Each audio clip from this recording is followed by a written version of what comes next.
हाँ तो भाई आज हम इस वीडियो में डिस्कस करने वाले हैं हमारा डी सेक्शन का क्वेश्चन नंबर 10, जो कितने मार्क्स का आएगा, 6 मार्क्स का आएगा, जो है एक्सट्रैक्ट्स फ्रॉम प्रोज। मतलब हमारी जो बुक है उससे जो पैसेज आएगा सॉल्व करने के लिए, उन पैसेज की आज हम बात करने वाले हैं। ठीक है, चलो तो देखते हैं फर्स्ट एक्सट्रैक्ट। टुडे मंडे बांडा पेट्रॉन्स की, ये जो लेसन है 100 ड्रेसेस 1 का है, जिसमें जो मैंने आपको लेसन बताया भी था। बांडा पेट्रॉन्स की कौन थी? एक पॉलिश गर्ल थी, मतलब पोलैंड की रहने वाली लड़की थी, जिसके माँ बाप अमेरिका में आ गए थे और फिर स्कूल में उसे दूसरी लड़कियां, कौन सा, मैडी और पैगी, परेशान करती थी। उससे पूछती थी तुम्हारे पास कितनी ड्रेसेस हैं, कितने शूज़ हैं। अब परेशान होकर तंग आ गई तो फिर उसने कह दिया मेरे पास 100 ड्रेसेस हैं, 60 पेयर ऑफ शूज़ हैं। तो वो उसका मजाक बनाती थी। बाद में जब ड्राइंग कंपटीशन होता है तो उसमें 100 ड्रेसेस वो बना देती है, 100 ड्राइंग्स बनाती है अलग अलग ड्रेसेस की, और जिसमें मैडी और पैगी का भी पोर्ट्रेट वो बनाती है। बाद में मैगी और पैडी दोनों को अपनी गलती, मैडी और पैगी को दोनों को अपनी गलती महसूस होती है। तो ये उसी से है पैराग्राफ। ठीक है, चलो देखते हैं। Today Wanda Petronski was not in her seat, वो अपनी सीट पर नहीं बैठी थी। बट नो बडी, किसी ने भी, not even the Peggy and ये मैडलाइन नहीं है, मैडी है। Maddie the girl who started all the fun, जो वो लड़कियां जिन्होंने ये सब मजाक शुरू किया था, नोटिस्ड हर एब्सेंस, मतलब किसी ने भी नहीं सोचा, देखा कि वो आई है या नहीं आई है, क्योंकि इनको उससे मतलब ही नहीं था। इनको तो बाहर, क्लास के बाहर उसे रोक के उसका मजाक उड़ाने में मजा आता था। यूजुअली, अक्सर, बांडा सेट, बांडा बैठती थी। इस बात को ध्यान रखना, वो कहाँ बैठती थी? In the seat next to the last seat, last seat के जस्ट अगली सीट पर। Next to the last seat in the last row in room, last row में, कहाँ पर? रूम की लास्ट रो में। ठीक है, द 13, रूम नंबर कितना था? 13 जो रूम नंबर था उसकी लास्ट रो के नेक्स्ट में। ठीक है, लास्ट रो में जो नेक्स्ट लास्ट सीट थी उसके नेक्स्ट सीट पर। आगे देखो, the corner of the room, बिल्कुल रूम के कॉर्नर में। कॉर्नर मतलब जानते हो, कोने में। There was most scuffling of feet, feet की आवाज़, जूते पटकने की आवाज़। मोस्ट रोर, रोर मतलब होता है आवाज़ है, काहे की? ऑफ लाफ्टर, हंसी की।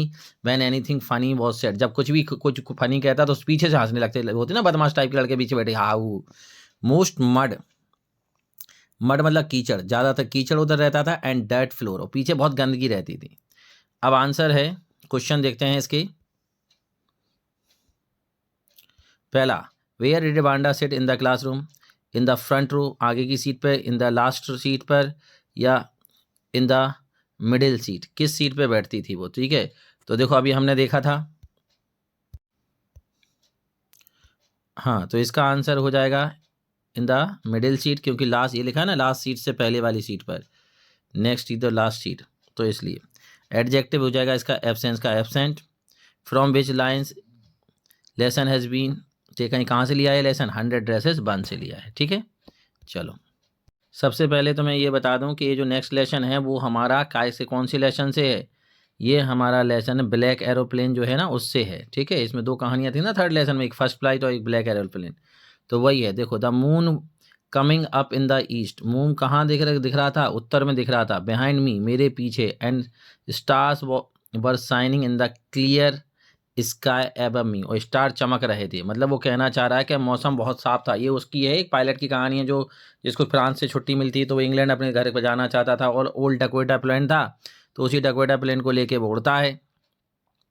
शुरुआत में जब उड़ता है तब तो मौसम बिल्कुल साफ था, बाद में तूफान आ जाता है, तो उस तूफान में अंदर जाता है तो उसका प्लेन बिल्कुल ख़राब हो जाता है, जंप करने लगता है, ट्विस्ट करने लगता है, और उसे लगता, उस सारे इंस्ट्रूमेंट बंद हो जाते हैं, कंपास काम करना बंद कर देता है। तभी एक ब्लैक एरोप्लेन वहाँ से निकलता है, जिसका पायलट उसे इशारा करता है कि मेरे पीछे आ जाओ। खास बात क्या थी, उसके उस ब्लैक एरोप्लेन की कोई लाइट नहीं जल रही थी, वो उसके पीछे पीछे आता है और बच जाता है। लेकिन बाद में उसे पता चला, जब उसका थैंक करने के लिए कंट्रोल रूम में जाता है, उस लेडी से पूछता है कि वो बंदा कहाँ है, वो उस पायलट से, मैं ब्लैक एरोप्लेन के पायलट से मिलना चाहता हूँ, तब वो लेडी बताती है कि ऐसा कोई प्लेन नहीं था। तो अब वो कौन था, उसका भ्रम था या कौन था, वो पता नहीं। तो ये सारी चीज़ें हैं इसमें हैं। तो देखो ज़रा, तब वो कह रहा है कि moon was coming up in the east, जो चंद्रमा था वो पूरब में चमक रहा था। बिहाइंड मी, मेरे पीछे। The star were shining in the clear sky above me, बिल्कुल आसमान साफ था, तारे चमक रहे थे। There wasn't a cloud in the sky, कोई बादल नहीं था, बिल्कुल साफ था आसमान। I was happy to be along, alone में बहुत खुश था, अलोन अकेला था। हाई अप, ऊपर। Above the sleeping countryside, sleeping countryside का मतलब है पूरा देश सो रहा था, मैं उसके ऊपर से उड़ रहा था। I was flying my old Dakota aeroplane, मैं कौन से प्लेन को उड़ा रहा था? डेकोटा को। Over France back to England, फ्रांस के ऊपर से वो कहाँ जा रहा था? इंग्लैंड जा रहा था। याद रखना ये, वो कहाँ जा रहा था? इंग्लैंड जा रहा था। I was dreaming of my holiday, मैं अपने छुट्टियों की का सपना देख रहा था। And looking forward to being with my family, और उम्मीद कर रहा था कि आप मैं अपने परिवार के साथ कुछ समय बिताऊंगा। I looked at my watch, मैंने अपनी घड़ी में देखा 1:30 इन द मॉर्निंग, कितना समय हुआ था? 1:30 था सुबह का।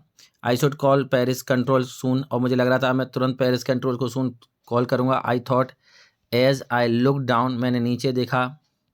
Past the nose of my aeroplane, मेरे एरोप्लेन से के आगे। I saw the big light of the big city in front of me, बहुत ज़्यादा उजाला था। How was the weather when the pilot started flying the, बिल्कुल क्लियर था। The pilot was returning from, कहाँ से रिटर्न कर रहा था? रिटर्निंग फ्रॉम कहाँ? फ्रांस टू इंग्लैंड, फ्रांस से आ रहा था इंग्लैंड की ओर। From which lesson these lines have been taken, अभी मैंने बताया ब्लैक एरोप्लेन से ये लिए गए हैं। ठीक है, तो समझ में आ गए? लिख लो इन्हें, अच्छे से पढ़ लो एक बार, बढ़िया। अब ये जो पैराग्राफ है ये लिया गया है द लेटर टू गॉड से, लेंचो की कहानी है। ठीक है, लेंचो वाली। देखो, the house the only one in the entire valley, पूरी की पूरी वैली में, घाटी में यही घर था। Set on the crest of a low hill, याद रखना, एक लो हिल पर, लो हिल की चोटी पर, क्रीस्ट पर, ऊंचाई पर। फ्रॉम दिस हाइट, इस हाइट से one could see the river, आप नदी देख सकते थे। The field of ripe corn dotted with the flowers, फूल, फसलों के फूल आपको वहाँ से दिख सकते थे, मतलब पूरे खेत देख सकते थे। That always promised a good harvest, जो हमेशा वादा कर रहे होते थे अच्छी फसल का। हार्वेस्ट मतलब पैदावार, अच्छी पैदावार। The only thing that the earth needed, केवल एक ज़रूरत थी धरती को, क्या? दैट वॉज अ डाउनफोर, डाउनफोर का मतलब होता है पानी गिरना, बारिश होना। और एटलीस्ट अ सोवर, चाहे फिर सोवर ही क्यों ना गिरता, मतलब चाहे थोड़ी बहुत फुहार, सोवर का मतलब होता है फुहार, या फिर खूब बारिश हो जाती। Throughout the morning Lencho, Lencho था, throughout the morning Lencho who knew his field intimately, intimately का मतलब होता है क्लोजली, क्लोजली मतलब बहुत नज़दीक से अपने खेतों को जानता था। हैड डन नथिंग, उसने कुछ नहीं किया था। Else but see the sky towards the north east, बस वो उत्तर पूर्व की ओर देख रहा था कि बादल दिख जाए, बस पानी गिर जाए, पानी गिर जाए। चलो देखते हैं इसके आंसर। पहला है from which lesson has this text been taken, तो अ लेटर टू गॉड से लिया है इसे। Where was Lencho's house situated on the crest of a low hill, ये अभी ऊपर पड़ा। Find out the word from the above passage which is similar to the closely, closely का मतलब अभी ऊपर करा ना इंटीमेटली, इन दोनों का मतलब होता है नज़दीक से, पास से, वो अपने खेतों को बहुत अच्छे से जानता था। हाँ, तो अब ये फोर्थ जो एक्सट्रैक्ट है, I knew that the oppressor, ये long walk to freedom, Nelson Mandela long walk to freedom जो सेकंड लेसन है उससे लिया गया है, वो मंडेला जी बोल रहे हैं। आई न्यू, मैं जानता हूँ, द ऑपरेसर, ऑपरेसर का मतलब होता है अत्याचारी, जो अत्याचार करता है, अत्याचारी। मस्ट बी लिबरेटेड, लिबरेटेड मतलब होता है आज़ाद करना। वो कहते हैं कि जो अत्याचार करता है उन्हें भी आज़ादी की ज़रूरत है, क्योंकि वो अपनी नफ़रत के गुलाम होते हैं, तभी तो दूसरे पर अत्याचार करते हैं। जस्ट श्योरली एज, हाँ, liberated just surely as the oppressed, oppressed मतलब जिस पे अत्याचार हो रहा, पीड़ित, मतलब जैसे वो कहते हैं जैसे एक पीड़ित को आज़ादी की ज़रूरत है, वैसे ही एक अत्याचार करने वाले को भी ज़रूरत है। A man who takes away another man's freedom, ऐसा इंसान जो दूसरे की आज़ादी, फ्रीडम मतलब आज़ादी छीन लेता है। Is a prisoner of hatred, वो काय का? घृणा का गुलाम है। प्रिजनर मतलब गुलाम, काय का? घृणा का, नफरत का, वो नफरत का गुलाम है। He is locked behind the bars of prejudice, वो लॉक होता है, बंधा होता है। बिहाइंड द बार मतलब दीवार के, सलाखों के पीछे। काय की सलाखें? प्रेजुडिस, प्रेजुडिस का मतलब होता है पूर्वाग्रह, पूर्वाग्रह मतलब पहले से सोच बना लेना कि ये लोग तो खराब ही हैं, ऐसा है। And narrow mindedness, narrow minded मतलब छोटी सोच का गुलाम होता है वो। आई am not truly free if I am taking away someone else freedom, वो कहते हैं कि अगर मैं किसी दूसरे की आज़ादी छीन लूँ तो मैं खुद भी आज़ाद नहीं हूँ। Just surely as I am not free when my freedom taken from me, बिल्कुल उसी तरीके से जिस तरीके से अगर मैं किसी की फ्रीडम छीनता हूँ तो मैं भी फ्री नहीं हूँ, मैं भी उसी तरह गुलाम हूँ जैसे कि मेरी फ्रीडम छीन ली गई हो। द ऑपरेस्ड, जिसके बाद अत्याचार होता है, एन ऑपरेसर जो अत्याचार करता है, अलाइक एक समान होते हैं, वो एक समान, क्योंकि दोनों से मानवता छिन जाती। आर रॉब्ड, लुट जाते हैं, लूट ली गई, लूटना, लूट ली गई उनकी क्या, ह्यूमैनिटी, मानवता, मतलब दोनों ही मानवता में विश्वास नहीं करते हैं। चाहे वो अत्याचार करने वाला है, अगर वो अत्याचार कर रहा है मतलब वो मानवता को नहीं मानता, और जिस पे अत्याचार हो रहा वो तो जाहिर सी बात है मानवता को मानेगा ही नहीं, कि अगर मानवता होती तो उस पर अत्याचार होता काहे को। ठीक है, चलो देखते हैं इसके आंसर। पहला है who is the writer of the lesson from which this text has been taken, Nelson Mandela. हाँ नहीं, ये नहीं है, ये नहीं है, ये नहीं है। हाँ देखते हैं, ये अच्छा लिखा नेल्सन मंडेला, बिल्कुल नेल्सन मंडेला इसके राइटर हैं। ठीक है, इसके राइटर हैं नेल्सन मंडेला, इनकी बुक से लिया गया था ये।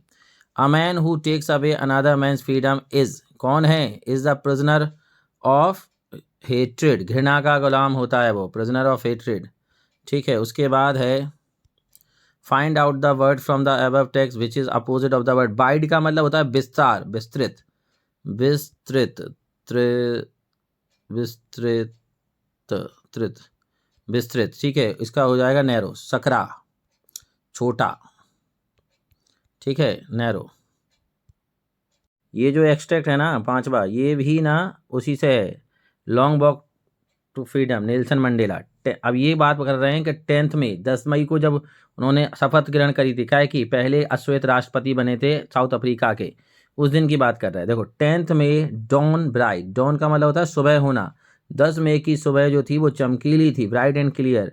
For the past few days, कुछ दिनों से, I had been pleasantly, pleasantly मतलब खुशी के साथ, खुशी से, खुशी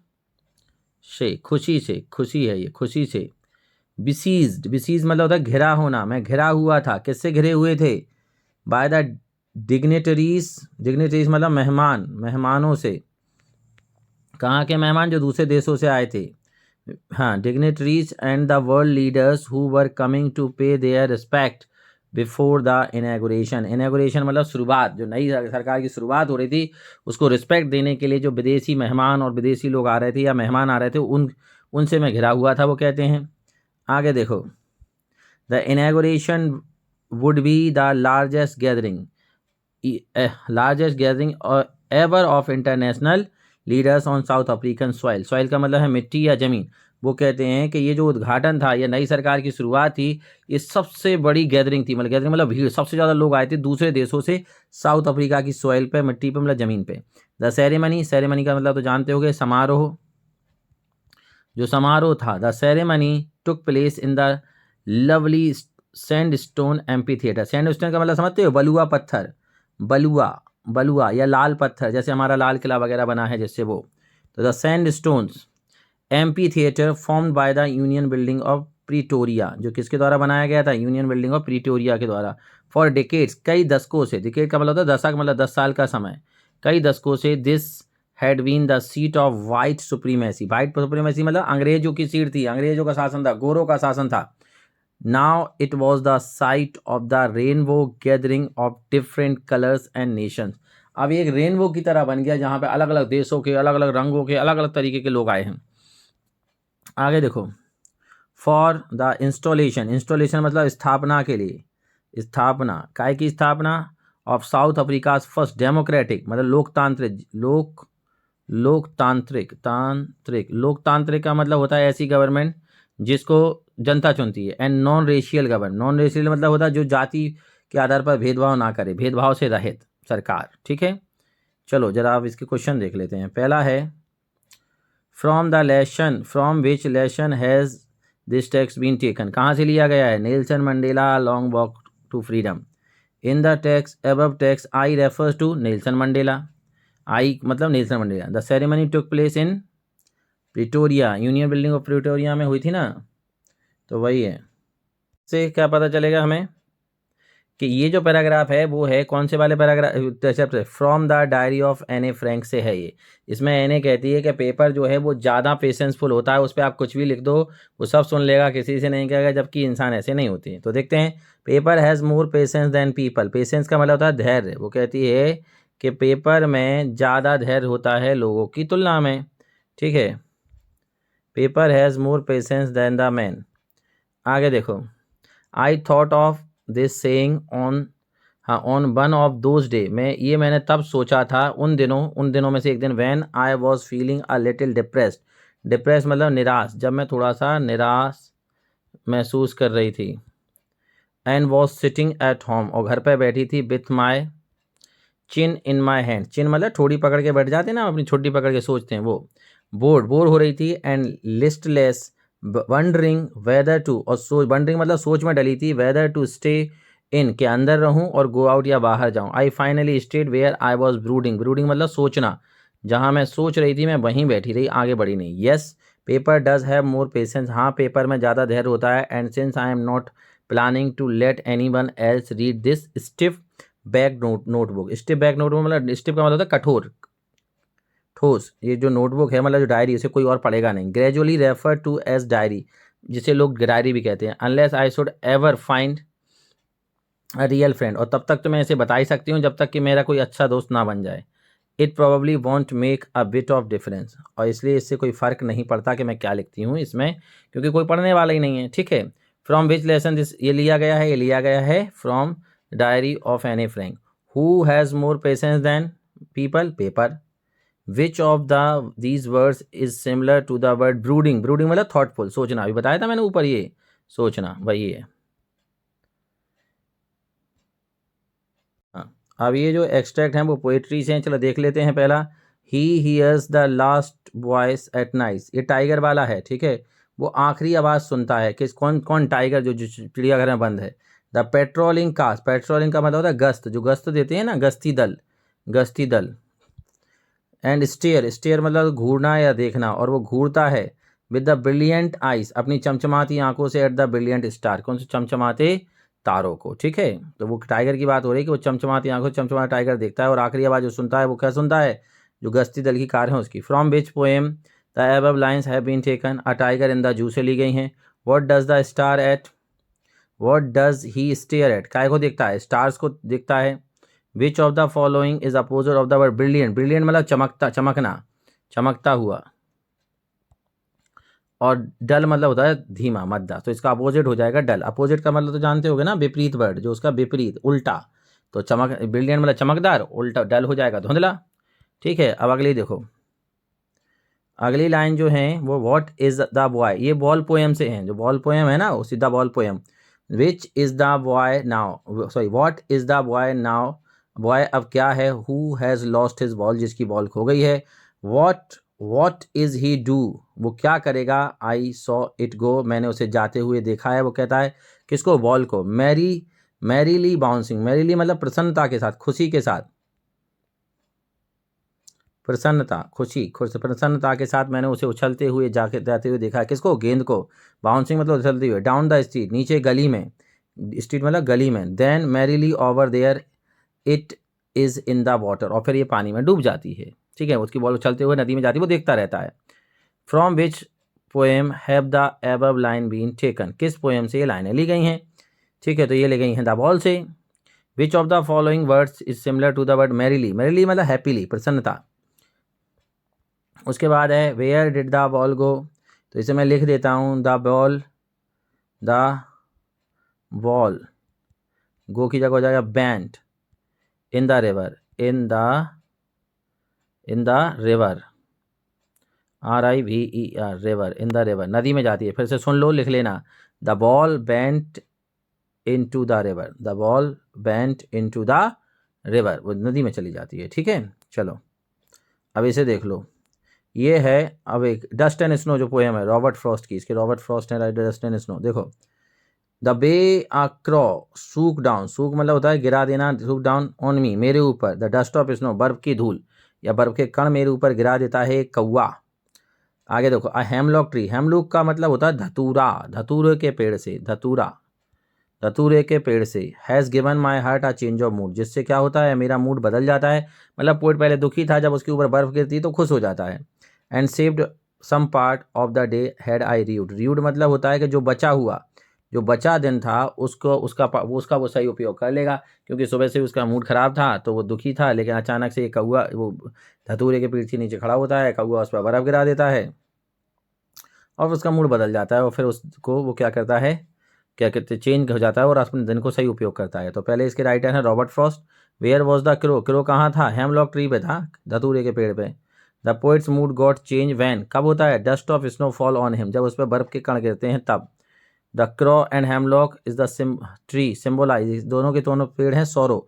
कौआ और खजूर का पेड़ की बात उसने इसलिए की है क्योंकि ये दोनों के दोनों दुखी मूड को बताते हैं। ठीक है बच्चों है। हाँ भाई आगे देखो, अब ये अगला जो पोएम है वो है सम से, ये फायर एंड आइस से है। सम से the world will and in fire, कहते वो कहता है कुछ कहते हैं कि दुनिया की अंत आग से होगा। सम से इन आइस, कुछ कहते हैं बर्फ से होगा। From what I have tested desire, desire मतलब इच्छा, और इच्छा की तुलना वो काय से कर रहा है, फायर से कर रहा है। वो कहता है इच्छा फायर जैसी ही होती है। I tasted of desire I hold with those who favour fire, तो वो कहता है मैं उनका साथ दूंगा जो फायर से कह रहे हैं। ठीक है, क्योंकि मैंने ये चखा है इच्छा को, डिज़ायर को, जिसके अंदर इच्छा होती है वो आग जैसी ही होती है। इसके राइटर रॉबर्ट फ्रॉस्ट हैं। What does the poet compare with fire, fire की तुलना वो किससे करता है, डिज़ायर से, इच्छा से। With whom does the poet want to stay, किसके साथ रहना चाहता है, दोज हु फेवर फायर। इन लाइनों में तो वो उसी के साथ उनका फेवर कर रहा है जो फायर का कहते हैं। ठीक है आगे देखो, ये उसी से हैं फायर एंड स्नो से। But if it had to perish twice, अगर इसे 2 बार ख़त्म होना है, 2 बार, ट्वाइस मतलब 2 बार। I think I know enough hate, hate, अब हेट की तुलना वो कैसे कर रहा, आइस से कर रहा। Hate is equal to ice, बर्फ। ठीक है, तो वो कहता है enough of hate to say that the destruction, मतलब विनाश, जो विनाश होगा वो हेट से भी हो सकता है। Ice is also great and would suffice, मतलब तो बर्फ भी पर्याप्त है। अगर 2 बार अंत होना है तो बर्फ भी कर सकती है ना। मैं डिज़ायर को भी जानता हूँ, मैं हेट को भी जानता हूँ। तो वो कहता है अगर मैं बात करूँ नफ़रत को भी जानता हूँ तो इसका अंत नफ़रत से भी हो सकता है। तो आइस के भी, इन लाइनों में वो आइस को फेवर कर रहा है। From which poem have these lines been taken, fire and ice. What is the meaning of the perish, perish का मतलब होता है बेटा डाई, नष्ट हो जाना, ख़त्म हो जाना। Who is the poet, Robert Frost वही है। ठीक है, ये जो पोएम है वो है एनिमल्स, द एनिमल से ली गया है। ठीक है, आई think I could turn and live with animal, मतलब पोइट कह रहा है कि मैं बदल जाऊं और मैं जानवरों के साथ रहना चाहता हूँ, रहूँगा। They are so placid, placid का मतलब होता है संतुष्ट या कहें पीसफुल, शांतिपूर्ण, मतलब बिल्कुल शांत होते हैं, peaceful, Placid. And self contain मतलब संतुष्ट होते हैं अपने आप में। I stand and look at them long long, मैं लंबे समय तक उनको देख सकता हूँ खड़े होके। दे डू नॉट स्वेट, वो पसीना नहीं बगाते। एंड बाइन, बाइन का मतलब यहाँ है रोना, और रोते नहीं है काय के लिए, अपनी कंडीशंस पर, जो उनकी परिस्थितियाँ उन पर रोते नहीं हैं। जैसे इंसान रोते हैं, पहले गलती करते हैं फिर रोते हैं, लेकिन जानवर ऐसा नहीं करते। वो कहता है who is I refer to, इसका है वॉल्ट बिटमैन है इसके writer. What is the meaning of placid, placid का मतलब peaceful. From which poem have these line taken, animal से ये लाइनें ली गई। ठीक है, तो इस तरीके से ये वाला क्वेश्चन दोनों ही पोएट और पोएट्री के ख़त्म हो गए हैं इस वीडियो में। इसको बहुत अच्छे से देखना बेटा, एक एक समझना, कॉपी पे सॉल्व करना, क्योंकि मोस्ट प्रोबेबली इनमें से ही एग्ज़ाम में आने वाला है। ठीक है, बहुत बढ़िया।